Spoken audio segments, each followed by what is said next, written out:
Hello students, आज हम integration का नया चैप्टर स्टार्ट करेंगे, न्यूमेरिकल इंटीग्रेशन। ये चैप्टर थोड़ा सा डिफरेंट है बाकी जितने आपने इंटीग्रेशन के चैप्टर्स किए हैं उससे, इस कंटेक्स्ट में कि इस चैप्टर में ज़्यादा न्यूमेरिकल वैल्यूज इन्वॉल्व हैं।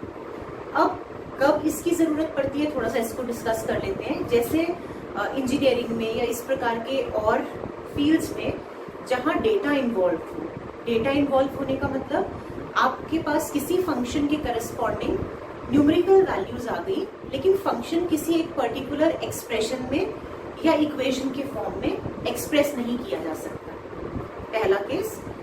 या फिर कभी ऐसा हो कि जो इंटीग्रल के अंदर दी हुई वैल्यू होती है इंटीग्रैंड, वो इंटीग्रैंड बहुत सूटेबल फॉर्म में ना हो, तब हम न्यूमेरिकल इंटीग्रेशन का यूज करते हैं, राइट। तो इसको स्टार्ट करने से पहले थोड़ा सा इसका बेसिक देख लेते हैं। जैसे हमने ये पढ़ा था कि a to b fx dx अगर ये गिवन है तो इसका मीनिंग होता है area enclosed by the curve y is equal to fx between the points a and b on the x axis।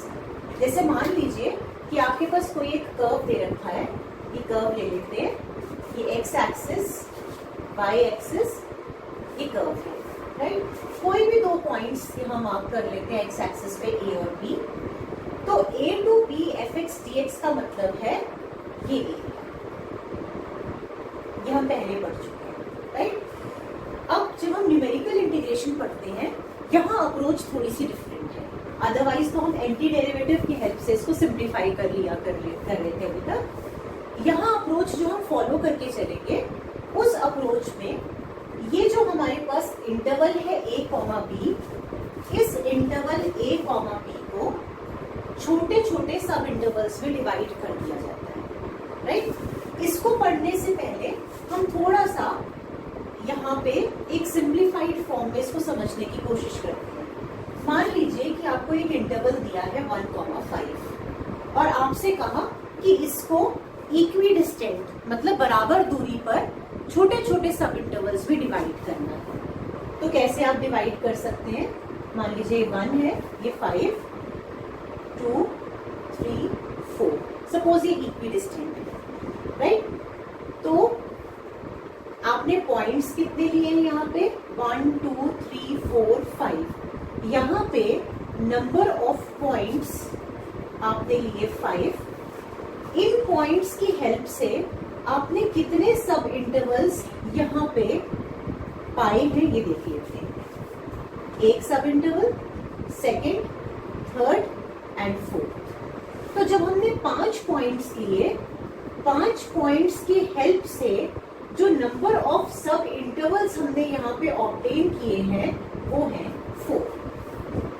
अब लौटते हैं स्टैंडर्ड रिजल्ट्स पे। तो ये जो A से लेकर B तक का इंटरवल है, इसको एज पर दीज रूल्स हमें n सब इंटरवल्स में डिवाइड करना है। तो n सब इंटरवल्स में डिवाइड करने का मतलब हमें यहाँ पे n+1 पॉइंट्स लेने पड़ेंगे। जैसे 4 सब इंटरवल्स में डिवाइड करने के लिए 5 पॉइंट्स लेने थे, वैसे ही n सब इंटरवल्स में डिवाइड करने के लिए n+1 पॉइंट्स लेने पड़ेंगे। तो हम एक पॉइंट ले लेते हैं x0 which is actually equal to a। यहाँ पे एक पॉइंट ले लें x1, x2 and so on. हमें टोटल कितने पॉइंट्स लेने हैं? n+1 points. तो 0 से यदि हम स्टार्ट कर रहे हैं, इसका मतलब जो लास्ट पॉइंट होगा that will be equal to xn। 0 से लेकर n तक टोटल n+1 नंबर्स हो गए, ओके। अब यहाँ पे अगर ये वैल्यू x0 है, यहाँ से अगर हम एक स्ट्रेट लाइन खींच दें तो ये y की वैल्यू मिलेगी for x is equal to x0, यानी कि y का जो मान आएगा that will be f of x0, okay. और इस y के मान को हमने बोल दिया y0। इसके बाद जो y की नेक्स्ट वैल्यू है उसको हमने बोल दिया y1। x2 के करस्पॉन्डिंग जो वैल्यू है उसको हमने बोल दिया y2 एंड सिमिलरली जो लास्ट वैल्यू है इसको हमने नाम दे दिया y3। अब यहाँ से हम एक इम्पॉर्टेंट रिजल्ट डिराइव करते हैं। ये रिजल्ट क्या है? अगर आपसे बोला जाए इस इंटरवल इंटरवल की लेंथ बतानी है, तो लेंथ बहुत इजीली आप बता सकते हैं। लेंथ क्या हो जाएगी इस इंटरवल की, 5 - 1 that is equal to 4। Similarly अगर आपको एक इंटरवल a, b दे दिया और कहा गया कि इस इंटरवल की लेंथ फाइंड आउट करिए, तो length of the interval a, b will be equal to b minus a। ये b माइनस a के बराबर हो जाएगा, नो प्रॉब्लम। अब जब हमने यहाँ सब इंटरवल्स में इसको डिवाइड किया था तो हमने ये पढ़ा था कि इक्वल डिस्टेंस पे सारे सब इंटरवल्स होने चाहिए, या हम बोल सकते हैं कि लेंथ ऑफ सब इंटरवल्स बराबर होना चाहिए। तो लेंथ ऑफ सब इंटरवल का मतलब है ये लेंथ ऐसे ही जितनी भी आप लेंथ्स ले लेंगे, जैसे ये पॉइंट xn - 1 आएगा, ये सारी की सारी सब इंटरवल्स की लेंथ h हो जाएगी। ओके, तो अगर हमें इस इंटरवल की लेंथ चाहिए a से b तक के, तो ये एक तरीका तो b माइनस a से आपने प्राप्त कर लिया। दूसरा, यदि मैं h प्लस इतने times n times, because total number of sub intervals n है, अगर हम h को n टाइम्स ऐड करेंगे तब भी हमें length of the subinterval मिल जाएगी। ओके, सो अगर हम h को n टाइम्स जोड़ते हैं, this is equivalent to nh। h plus h n times, ये nh के बराबर आ गया। यहां से हम एक बहुत इंपॉर्टेंट रिजल्ट डिड्यूस आउट करके लेकर आए हैं, जिसे हम सारे क्वेश्चंस में यूज करेंगे। वो रिजल्ट है h is equal to b minus a upon n। ये बहुत इंपॉर्टेंट रिजल्ट्स हैं, आप कोई भी method of numerical integration follow कर लेंगे, ये रिजल्ट आपको हमेशा ध्यान रखना है। ये केवल एक्सप्लेनेशन के लिए था, इसको आपको अपने क्वेश्चंस में नहीं करना है, लेकिन ये रिजल्ट आप दिमाग में रखकर चलेंगे। अब एक बार वापस देखते हैं कि h, b, a और n क्या है। h का मतलब है लेंथ ऑफ द सब इंटरवल, जो ये पॉइंट्स है x0, x1, x2 and so on, कोई भी दो कंसेक्यूटिव पॉइंट्स के बीच की जो डिस्टेंस है that is equal to h। Okay, b क्या है, upper limit of the integral, a is lower limit of the integral की लोअर लिमिट, और n क्या है, total number of sub intervals जिसमें कि आपने इस पर्टिकुलर इंटरवल a, b को डिवाइड किया है। तो ये चीज आप मेमोराइज करेंगे। इसके बाद फिर अब हम इसके आगे फॉर्मूले डिड्यूस करते हैं। तो इस प्रकार के इंटीग्रल्स को सॉल्व करने के लिए हमारे पास दो न्यूमेरिकल इंटीग्रेशन के मेथड्स होते हैं। एक है सिम्पसन्स रूल और दूसरा ट्रेपेजॉइडल रूल, राइट। तो पहले हम सिम्पसन्स रूल देखते हैं। सिम्पसन्स रूल दो प्रकार के हैं, एक है सिम्पसन्स 1/3 रूल और एक है सिम्पसन्स 3/8 रूल। जो अभी तक हमने फंडामेंटल पढ़ा है वो सब रूल्स में एक साथ होगा, चाहे आप ट्रेपेजॉइडल रूल लें या सिम्पसन्स रूल। पहले हम सिम्पसन्स रूल को ही डील करेंगे और उसमें भी सिम्पसन्स 1/3। ओके, तो अभी हम यहाँ पे पढ़ने जा रहे हैं Simpson's 1/3 rule of numerical integration, right. This is equal to 1/3। 1/3 rule कहा इसलिए जाता है 1/3 h into f plus l। अभी मैं एक्सप्लेन करूंगी क्या लिखा है, plus 2e plus 4o, where capital F is equal to first ordinate. अभी एक्सप्लेन करूंगी। ऑर्डिनेट का मतलब होता है कोटि, कोटि means value of y। Capital L is equal to last ordinate, ये आखिरी वैल्यू है। E is equal to even ordinates, हमें लिखना चाहिए sum of even ordinates. And O is equal to sum of odd ordinates. अब इसका meaning क्या है, इवन मतलब सम कोटियां, सम कोटियों का योग। सम कोटियों के योग का मतलब, चलिए फर्स्ट से स्टार्ट करते हैं। पहले हम क्या करेंगे, ये जो हमारे पास x की वैल्यूज हैं, जैसे कि अभी हमने स्टडी किया था कि x क्या होगा, जो इंटरवल a कॉमा b दिया है उसको हम अलग अलग पॉइंट्स लेकर पूरे के पूरे इंटरवल को सब इंटरवल्स में डिवाइड कर देंगे। तो जो वैल्यूज x की है वो कहाँ से शुरू करी थी हमने, x0 which is actually equal to a। पहली वैल्यू ये, दूसरी वैल्यू x1, x2, कहाँ तक लेकर गए थे हम, xn+1 तक। इसके करस्पॉन्डिंग जो y की वैल्यूज होंगी, y बराबर fx, उन वैल्यूज को हम दिखा देते हैं y0, y1, y2 and so on till yn+1। तो ये जो यहाँ पे लिखा है फर्स्ट ऑर्डिनेट, इसका मतलब हुआ y0, y का मान प्रथम वैल्यू के लिए, एक जो वैल्यू है उसके लिए y का मान क्या होगा, वो y0। लास्ट ऑर्डिनेट का मतलब हुआ yn+1, जो कि बेसिकली fb के बराबर है, क्योंकि लास्ट पॉइंट b के साथ कोइंसाइड करेगा अपर लिमिट के साथ, ये वाला पॉइंट fa के साथ कोइंसाइड करेगा। सम ऑफ इवन ऑर्डिनेट्स का मतलब हुआ y2 plus y4 and so on, जहां तक इवन ऑर्डिनेट्स जा रहे हैं। And sum of odd ordinates का मतलब हुआ y1 plus y3 and so on, जहां तक आपके ऑड ऑर्डिनेट्स होंगे। लेकिन आपको ये लास्ट वाली वैल्यूज को ध्यान रखना है कि ना तो आपको फर्स्ट वैल्यू को इन्वॉल्व करना है, ना यहाँ पे आपको लास्ट वैल्यू को इन्वॉल्व करना है। ओके अच्छा, ये जो मेथड है सिम्पसन्स 1/3 रूल, ये मेथड तभी अप्लाई होता है, ये बहुत इंपॉर्टेंट है, ये चीज को आप ध्यान रखेंगे, when number of sub intervals is even. जब सब इंटरवल्स का जो नंबर है वो सम हो, अगर number of sub intervals odd है तो उस केस में ये मेथड अप्लाई नहीं होगा। 2 के मल्टीपल्स में, जैसे 2 सब इंटरवल्स, 4 सब इंटरवल्स, 6 सब इंटरवल्स, और ये जो न्यूमेरिकल इंटीग्रेशन के जितने भी मेथड्स हैं, इनमें आपका आंसर तब ज्यादा एक्यूरेट आता है जब आप नंबर ऑफ सब इंटरवल्स को बढ़ा देते हैं, या आप ये कहिए कि आप h की वैल्यू को कम से कम कर देते हैं, तब इसका जो मान है वो एग्जैक्ट आपको मिलेगा।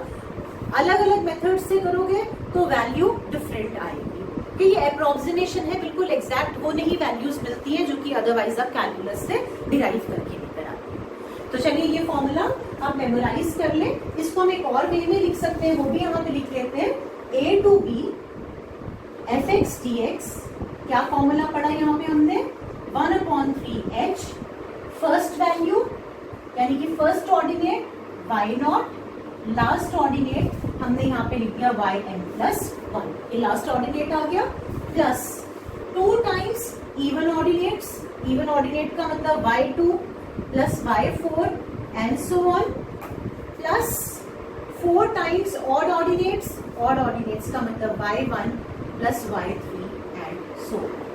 फर्स्ट और लास्ट आप यहाँ ले चुके हैं, आपको रिपीट नहीं करना होता है कहीं पे भी किसी वैल्यू को। ओके, तो आप इसको इस फॉर्म में भी मेमोराइज कर सकते हैं। तो ये फर्स्ट क्वेश्चन है, इसको ले लेते हैं, ये 0 to 6 बाय dx को सिम्पसन्स 1/3 रूल की हेल्प से आपने सिंप्लीफाई करना है। ओके, तो जब कभी ये क्वेश्चन आपको दिए जाएंगे, देखिए x की डिफरेंट वैल्यूज दे रखी है और उसके करस्पॉन्डिंग y की अलग अलग वैल्यूज गिवन है। सिम्पसन्स 1/3 रूल तभी अप्लाई होगा जब नंबर ऑफ इंटरवल्स इवन है। तो वो अभी हम चेक करते हैं कितने इंटरवल्स हैं। सबसे पहला काम आप इन क्वेश्चंस में क्या करेंगे, आप यहाँ पे जो y की वैल्यूज हैं उनको नाम दे दें, जो कि आपने फॉर्मूले में पढ़े थे, जिस तरीके से आपने लिखा था y0, ये y1, y2, y3, y4, y5 and y6, ये नाम आप दे देंगे। अब आते हैं हम फर्स्ट स्टेप पे। स्टेप 1 में आप क्या करेंगे, आप सबसे पहले देखेंगे कि कितने नंबर ऑफ सब इंटरवल्स हैं। तो यहाँ पे कितने सब इंटरवल्स हैं ये कैसे पता चलेगा, आप यहाँ पे ये चेक करेंगे कितने पॉइंट्स हैं, 1 2 3 4 5 6 7 पॉइंट्स हैं।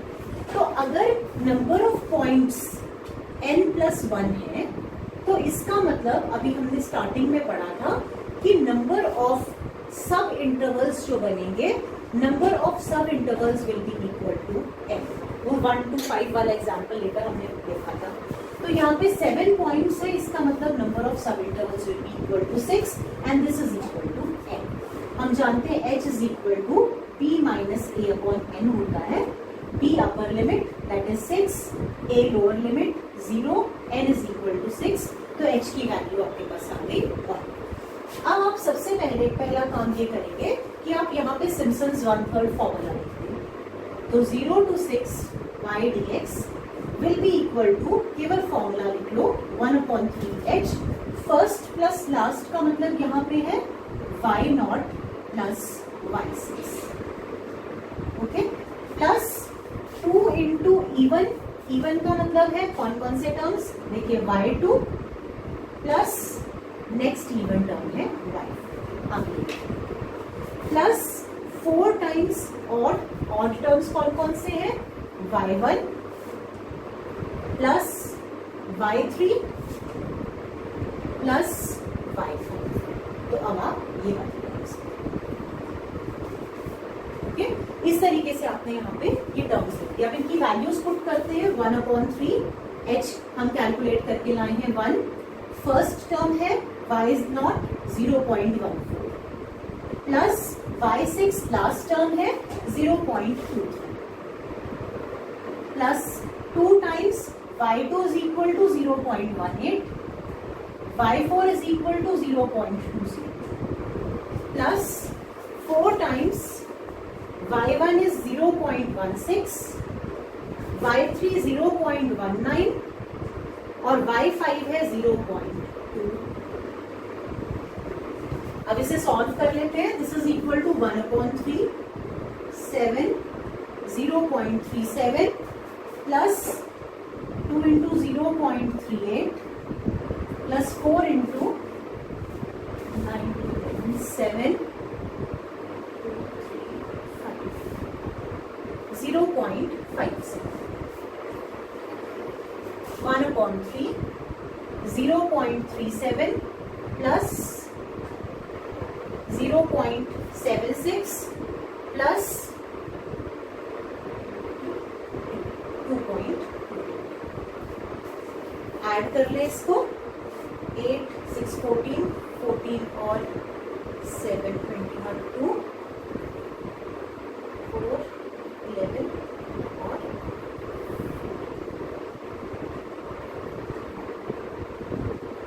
3.4। अब आप 3.41 divided by 3 calculate, this is equal to 1.1367। तो ये आपका इस इंटीग्रेशन का आंसर हो गया। ओके, ये सिंपलेस्ट क्वेश्चन है। अब इसके बाद चलते हैं नेक्स्ट क्वेश्चन।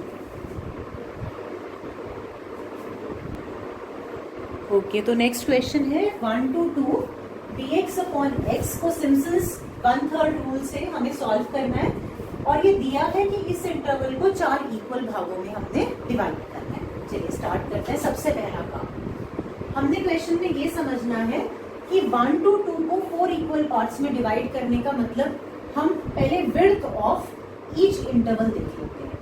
ओके, तो इसका मतलब पहले हम सबसे पहले h calculate, h is equal to हम जानते हैं b minus a upon n, b upper limit that is 2, a lower limit 1 और 4 पार्ट्स में डिवाइड करना है तो n इज इक्वल टू 4। तो ये आ गया आपके पास 1/4 विच इज इक्वल टू 0.25। यानी कि जो अब आप x की वैल्यूज लेंगे, x के जो अलग अलग वैल्यूज आपने लेनी है वो विड्थ के ऊपर डिपेंड करती है। समझिए कैसे, देखिए सबसे पहली वैल्यू जो x की आप लेंगे वो हो जाएगी 1 लोअर लिमिट। अब विड्थ ऑफ द इंटरवल 0.25 दे रखी है, तो अगली वैल्यू 1 में 0.25 ऐड करके आपके पास आ गया 1.25। इसकी जो नेक्स्ट वैल्यू होगी इसमें फर्दर 0.25 ऐड कर देंगे तो 1.5। अगली वैल्यू के लिए फिर 0.25 ऐड करें 1.75, और x की जो अगली वैल्यू होगी 0.25 ऐड करके 2। तब तक आप 0.25 ऐड करते जाएंगे जब तक कि आपको अपर लिमिट नहीं हो जाती। क्लियर? अब इसके बाद आप y की वैल्यूज यहाँ पे लिख लेंगे। y की वैल्यू किसके इक्वल होगी? आपके पास यहाँ पे जो फंक्शन दिया है वो फंक्शन है y is equal to 1/x। इस इंटीग्रल में जो इंटीग्रैंड है वो 1/x है, that is the value of y। तो अब आप प्रत्येक x की वैल्यू के लिए y कैलकुलेट कर लेंगे। पहले 1/1 विच इज इक्वल टू 1, फिर 1/1.25, x की जगह 1.25 पुट कर दो तो ये आपके पास आ जाएगा 100/125 that is equal to 4/5। Next value में 1/1.50 डेसिमल रिमूव कर दो, ये आपके पास आ जाएगा 2/3। नेक्स्ट वैल्यू के लिए 1/1.75 डेसिमल रिमूव कर दिया, 100/175 that is equal to 4/7। Right, उसके बाद नेक्स्ट वैल्यू के लिए यहाँ पे आपने किया 1/2, डेसिमल में हमने कन्वर्ट करना ही है, इसको हम लिख लेते हैं 0.5। अब जितनी आपने यहाँ वैल्यूज लिखी है इन सबको डेसिमल में कन्वर्ट कर ले, इजी हो जाएगी कैलकुलेशन हमारी। तो ये आ जाएगा आपके पास 0.8, 2/3 is equal to 0.66 so on that is equal to 0.67, 4/7 is equal to 0.75 35 50 49, इतना सफिशिएंट है 0.5 से। तो अब ये वैल्यूज आपके पास आ गई। अब ये क्वेश्चन मोर और लेस उसी फॉर्म में रिड्यूस हो गया जैसे हमने से पहला क्वेश्चन किया था। ओके, तो सबसे पहली वैल्यू को आपने बोल दिया y0, ये y1, y2, y3 और ये आ गया आपके पास y4। अब आप सिम्पसन्स फॉर्मूला लिख लो, ये है 1 to 2 dx/x is equal to 1/3h first value plus, चलिए पहले पूरा ही लिख लेते हैं, last value plus 2 into even ordinates plus 4 into odd ordinates. तो ये आपके पास आ जाएगा 1/3, h की वैल्यू हमने कैलकुलेट कर ली थी 0.25 आई थी। एक काम करते हैं, इसी फॉर्म में लिखते हैं इसको, h के प्लेस पे लिख देते हैं 1 इंटू फर्स्ट प्लस लास्ट का मतलब हुआ y0 प्लस y4। इसको इस फॉर्म में जरूर लिखें पहले, इससे जो एरर है उसकी पॉसिबिलिटी कम हो जाती है। 2 मल्टीप्लाइड बाय, अब इवन ऑर्डिनेट कौन सा है y plus 4 into odd ordinates, odd ordinates कौन कौन से हैं y1 प्लस y3। अब इसको कैलकुलेट कर लेते हैं। This is equal to 1/12, y0 की वैल्यू 1, y4 की वैल्यू 0.5 प्लस 2y2 की value 0.67 plus 4 multiplied by y1 0.8 और y3 0.5। आपने केवल वैल्यूज यहाँ पे सब्स्टिट्यूट कर दी। 1/12 1.5 प्लस 1.34 प्लस 4 इंटू 1.37। अब केवल आपको यहाँ पे कैलकुलेशन करना है, कैलकुलेट करके आपके पास रिजल्टिंग वैल्यू यहाँ पे मिल जाएगी। आप कैलकुलेशन चेक करना चाहें तो कैलकुलेशन चेक कर ले, ये इसका आंसर है 0.693। इस तरीके से इसको केवल ऐड सब्ट्रैक्ट करने वाला पार्ट वो आप खुद कर लें। ओके, तो ये हो गया हमारे सेकेंड टाइप के क्वेश्चंस जहां पे कि हमें y की वैल्यू भी खुद कंप्यूट करनी होती है। चलिए अब नेक्स्ट चलते हैं सिम्पसन्स 3/8 रूल पे।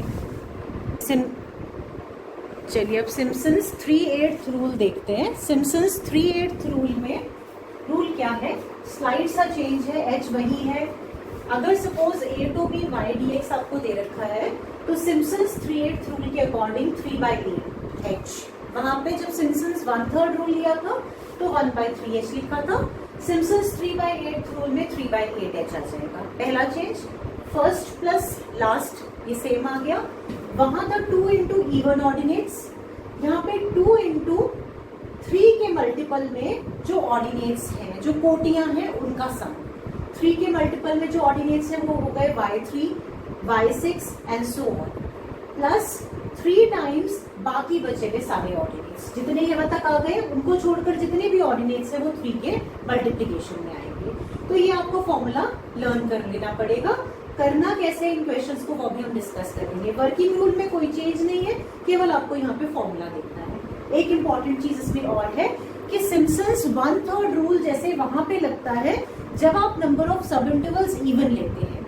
सिम्पसन्स 3/8 रूल तभी अप्लाई होगा जब नंबर ऑफ सब इंटरवल्स जो होंगे, number of sub intervals should be in multiples of 3। ये 3 के मल्टीपल्स में होने चाहिए, they should be in multiples of 3। यानी कि जैसे सब इंटरवल्स 3 हो जाएंगे या 6 या 9 या इस तरीके से। ठीक, अब ये क्वेश्चन लेते हैं एक जो कि सिम्पसन्स 3/8 रूल पे हम पेस्ट करेंगे। -3 to 3 x की पावर 6 dx को सॉल्व करना है 7 इक्विडिस्टेंट ऑर्डिनेट्स को लेकर और सिम्पसन्स 3/8 रूल को हमको अप्लाई करना है। तो सबसे पहला काम, ये जो 7 इक्विडिस्टेंट ऑर्डिनेट्स हमें दिया हुआ है, इसका मतलब ये हमें कोटियां दे रखी है जो कि इक्वल डिस्टेंसेस पे है। और अगर हम सॉल्यूशन के टर्म्स में देखें तो हमें h कैलकुलेट करना है। यहाँ से h कैसे निकलेगा, हम जानते हैं h is equal to b minus a upon n। b हो गया upper limit 3 minus lower limit आ गई -3 और n होता है नंबर ऑफ सब इंटरवल्स। तो अगर पॉइंट्स 7 हैं तो इसका मतलब सब इंटरवल्स कितने हो जाएंगे 6। तो यहाँ पे सब इंटरवल्स की आपका नंबर आपके पास 6 आ गया। अब आप इसे कैलकुलेट कर ले, this is 6 upon 6 that is equal to 1। तो h का मान आपको यहाँ मिल गया। अब आप इस फॉर्मूला में पुट कर दे सिम्पसन्स 3/8 में a to b। अच्छा, इसमें एक चीज और है, आपको y गिवन नहीं है तो पहले आप y निकालेंगे। x की डिफरेंट वैल्यूज हम लिख लेते हैं क्या क्या। x की वैल्यूज कहाँ से स्टार्ट करेंगे, -3 से। इक्विडिस्टेंट लेने हैं तो क्या क्या ले लेंगे, -3 -2 -1 0 1 2 और 3। चेक कर लीजिए, 7 हो गए, 1 2 3 4 5 6 7 ऑर्डिनेट्स आ गए। अब आप y की वैल्यूज निकाल लें। यहाँ से y किसके इक्वल है, y is equal to x की पावर 6। तो पहला टर्म आपके पास आ जाएगा -3 की whole power 6 and that is equal to 720। फिर -2 की whole power 6 that is equal to 64। -1 की होल पावर 6 क्या आ जाएगा 1। ये 0, ये 1, 2 की power 6 is equal to, calculate किया था यहाँ पे 64 और 3 की whole power 6 is equal to 729। क्योंकि y x की पावर 6 है, x की वैल्यू पुट करके आप y s कैलकुलेट कर लेंगे। फिर जैसे कि हमने पहले ही डिस्कस कर लिया था कि हम यहाँ से लिखना शुरू करते हैं y0, y1, y2, y3, y4, y5 and y6। ये हमने लिख दिया। अब हम इसको सिम्पसन्स 3/8 फॉर्मूला में पुट कर देंगे। तो अगर हम यहाँ इसको सब्स्टिट्यूट करते हैं तो हमारे पास आ जाएगा, इसको लिख लेते हैं, तो ये वैल्यूज पुट करते हैं यहाँ पे, ये हो जाएगा 3/8 -3 to 3 x की पावर 6 dx। ये था question. This is equal to 3/8। h की वैल्यू हमने कैलकुलेट करी थी 1। फर्स्ट वैल्यू मतलब y0 plus last value y6, ये रख लीजिए। 2 इंटू 3 के मल्टीपल्स में क्या क्या है यहाँ पे हमारे पास y3 और कोई नंबर नहीं है क्योंकि ये हम पहले ही ले चुके हैं y6। तो 2 into y3, 3 into remaining ordinates, ये सब लिख देंगे आप। सबका मतलब यहाँ पे आपके पास आ जाएगा y1, y2, y4 and y5। अब इनकी वैल्यूज रखेंगे यदि तो ये मिलेगा 3/8, y0 is equal to 729, y6 की वैल्यू भी 729, 2 into y3 is equal to 0, 3 into y1 is equal to 64, y2 is equal to 1, y4 is equal to 1 and y5 is equal to 64। तो 3/8 प्लस ये 0, 128 plus 2 130, 3/8 1458 plus 330। इसके बाद मैं लिख देती हूँ फाइनल आंसर, कैलकुलेशंस आप कर लें। तो ये आपका आंसर आएगा इस क्वेश्चन का राइट। तो सिम्पसन्स 3/8 रूल में केवल फॉर्मूला डिफरेंट है, वर्किंग प्रोसीजर सेम है। अब हम चलते हैं ट्रेपेजॉइडल रूल पे। तो अब नेक्स्ट रूल पे चलते हैं, ये है ट्रेपेजॉइडल रूल। ट्रेपेजॉइडल रूल का फॉर्मूला ये है, a to b fx dx is equal to half h first plus last ordinate plus 2 into remaining coordinates. केवल फॉर्मूला मेमोराइज कर लीजिए क्योंकि डेरिवेशंस तो हमारे सिलेबस में है नहीं, तो ये फॉर्मूला आप याद रखेंगे। और एक चीज यहाँ इंपॉर्टेंट ये है, सिम्पसन्स 1/3 रूल में number of sub intervals even होना जरूरी है। सिम्पसन्स 3/8 रूल में नंबर ऑफ सब इंटरवल्स 3 के मल्टीपल में होना जरूरी है। लेकिन ट्रेपेजॉइडल रूल में ऐसी कोई कंडीशन नहीं है, इसमें नंबर ऑफ इंटरवल्स कुछ भी हो सकते हैं।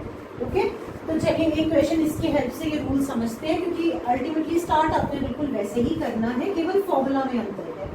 सबसे पहले हम h निकालते थे, यहाँ पे कुछ भी मेंशन नहीं किया है कि आपको कितने इंटरवल्स लेने हैं।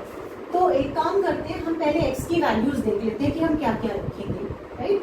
तो अगर हम x की वैल्यूज, फिर हम वहां से n निकाल लेंगे ना। तो यहाँ पे अगर हम x की वैल्यूज पुट करें 1 to 5 सबसे आसान है, 1 2 3 4 5। अब x की ये वैल्यूज पुट करते हैं। ओके, तो y की वैल्यूज जो इसके करस्पॉन्डिंग आएंगी वो क्या क्या आएंगी। y की पहली value 1/1 + 1 that is equal to 1/1, और डेसिमल्स में कन्वर्ट करोगे तो 0.5। कैसे पता चला, पहले वाले क्वेश्चन की तरह। y किसके इक्वल है इस पर्टिकुलर क्वेश्चन में, y is equal to 1/1 + x। अब आप x की जगह पे 2 रखोगे वहां, तो ये आ जाएगा 1/1 + 2 दैट इज 1/3, और 1/3 की डेसिमल्स में वैल्यू 0.3। अब आप y के प्लेस पे पुट करें फंक्शन में 3, 1/1 + 3 दैट इज इक्वल टू 1/4, और 1/4 का मतलब 0.24। इसके बाद आप 4 पुट कर दें, 1/1 + 4 दैट इज 1/5, 1/5 का मतलब 0.2। Then 1/1 + 5 that is equal to 1/6, और 1/6 को कैलकुलेट करेंगे तो 0.1 640 636 40 1.67 ये लेते हैं 1.67। ओके, तो ये आपके पास x की और करस्पॉन्डिंग y की वैल्यूज आ गई। अब साथ साथ में हम यहाँ पे इसको लिख लेते हैं y0, y1, y2, y3, y4। यहाँ कोई बहुत ज्यादा औचित्य नहीं है क्योंकि फॉर्मूला बहुत सिंपल है। अब देखिए आपने h कैलकुलेट करना है, h is equal to b - a/n। b है 5, a है 1, और n है नंबर ऑफ सब इंटरवल्स 1 2 3 4 5। अगर 5 पॉइंट्स है तो नंबर ऑफ सब इंटरवल्स हो जाएंगे 4, तो 4/4 इज इक्वल टू 1। बस अब आप इसको फॉर्मूला में सब्स्टिट्यूट कर देंगे, फॉर्मूला में सब्स्टिट्यूट करेंगे, यहां से करते हैं इसे। तो ये आ गया हमारे पास 1/2, h की वैल्यू 1, फर्स्ट और last values 0.5 plus 0.167 plus 2 into remaining ordinates 0.33 plus 0.25 plus 0.1/2। इसे कैलकुलेट कर लें, 7 6 0.667 2 into 0.538 4.7।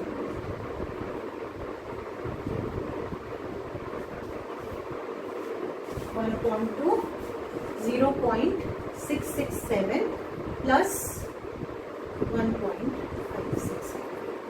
इसके बाद मैं आंसर लिख देती हूँ, कैलकुलेशंस आप टैली कर लेना। तो आपका आंसर है ये 1.1135। हमने यहाँ पे सारे मेथड्स डिस्कस कर लिए हैं, तीनों मेथड्स न्यूमेरिकल इंटीग्रेशन के।